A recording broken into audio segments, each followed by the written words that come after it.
doesn't it, this idea that we heard earlier on, that the future that the Scottish Government sees is keeping ourselves aligned with European directives and rules on these things, presumably because they want to keep giving people on that we're going back in, is absurd. What a lack of ambition that shows, both for working people and for the country as a whole.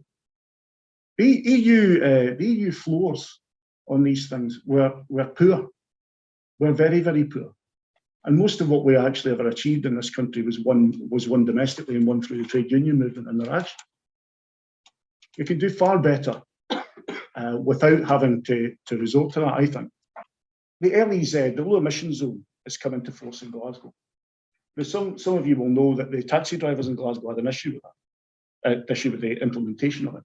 I support a low emission zone. In fact, I wanted it in earlier when it was initially proposed. But what's happened in those intervening 2 years is the taxi drivers of this city have had virtually no income whatsoever.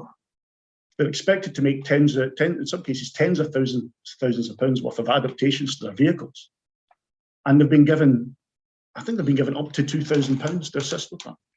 Right now, you might think, well, you don't want these guys going around pumping out that black smoke around the city and all the rest of it. But I think people have to understand that taxis are a fundamental part of public transport. It's not that it doesn't set alone. It's part of public. You need to have a functioning taxi service if people with, for example, disabilities and you're going to get around the city. You can't just rely on buses. You certainly can't rely on buses, that's for sure. But and I'm sorry, Phil, but quite often you can't rely on the trains these days either. Not because of the strikes, I might add, but because of the service cuts. No, we want to try and run it early, but you're not allowed to do that. But not everybody, the point I'm making is not everybody can get on these things. So it's an important part of public service. So I was questioning this at committee, and I said, well, why can't we do more to support them? Because they told us they'd given literally millions of pounds to bus companies in the city to make the conversions. Millions of pounds. And I was told, well, we can't do that.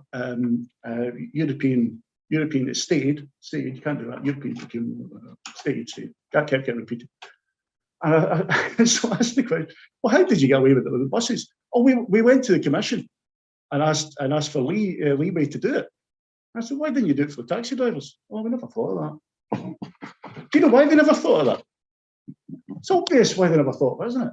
Because one lump there is a group of multinational companies with massive economic clout, and I have to say massive clout over the government. And the other one is a collective of one-man bands, let's be honest with you, right? If you can have a collective of one-man bands, but you get my point, right? That's the difference. And you think about what these companies like the Gills and First Bus and all that, they're perfectly capable of funding these things themselves. They're highly profitable companies, and they're highly profitable because they're entirely reliant on state subsidy, day in, day out. I've got a notebook handed to me during the last general election. I chapped a door on Dry Road in Govan, and a woman said, I want to speak to you. And she came out with this notebook, and I thought, oh no, what's this going to be? And she kept a scrapbook of all her tickets for a year, all the bus tickets, because she'd been using her bus pass, and she'd been riding the bus along Govan Road into the city centre. And every single ticket said that she was going to Shettleston. Every single one. Right? Dozens and dozens and dozens of these things. And I don't think that's a real bus driver doing that because there's nothing in it for them. They're not on performance-related pay. No, that's a systematic fraud that's going on throughout. Because I hear this all the time. I've seen it now myself as well. And it's rife in the industry. So not only are they getting the subsidies, they're ripping off things at the other end, but they also manage to get around European procurement. So, but that comes for me to the fundamentals when we talk about EU state aid thinking, and that's state aid's okay for the big boys, but not okay for the rest of us.